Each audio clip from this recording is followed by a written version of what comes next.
Hello, my amazing second grade artists. Today we are going to be assembling our animals that we painted last time, inspired by the author and illustrator Carle. In Brown Bear, What Do You See? I've got my brown bear here today, and I'm going to be putting him on his outdoor nature background that has been prepared for you. The first thing that we need to do, though, is cut out all the pieces of our animal. To do our cutting today, I would like for you to experiment with a technique that I call chunk cutting. Chunk cutting is where you first loosely cut out the parts of your animal off the paper, or the parts that you're going to be cutting. And this helps to free up the paper so that you can more easily turn your paper around in your scissors. So my paper is doing the turning and my scissors are staying relatively still as I close them. Chunk cutting allows us to have more control over our cutting. Our scrap paper off to the side or in a pile in the center of our table. Getting all those pieces as carefully cut as possible. Do your best to look for that outline underneath your paint. I would even like for you to try and roughly cut out the picture of your animal so that we know where to put the pieces when we start to glue. So, boys and girls, once you have all your pieces cut out,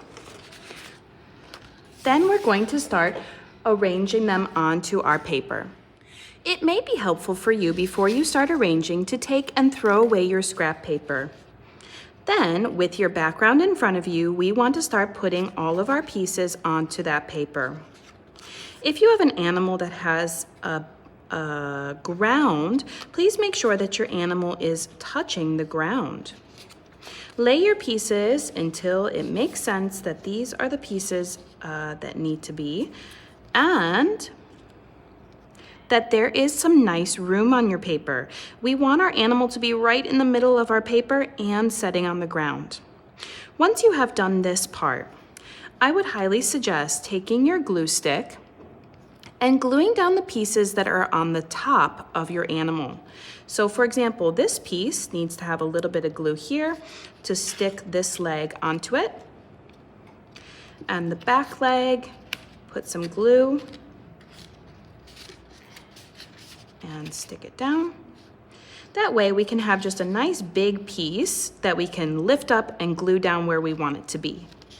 You may also take and put a little bit of glue on the top and sneak it under your animal so that it goes onto the back.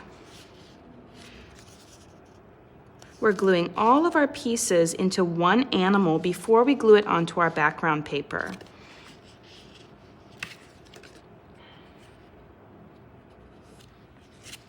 Including all those details. Later, if you find out that you're missing something, we can always go ahead and cut a new piece from some scrap paper, or we can also use a bit of oil pastel for that area, especially for those eyes and nose. Okay, I've got my entire animal glued together. Now I can go ahead and flip it over and carefully glue all the parts of my animal so that it will stay firmly on its background.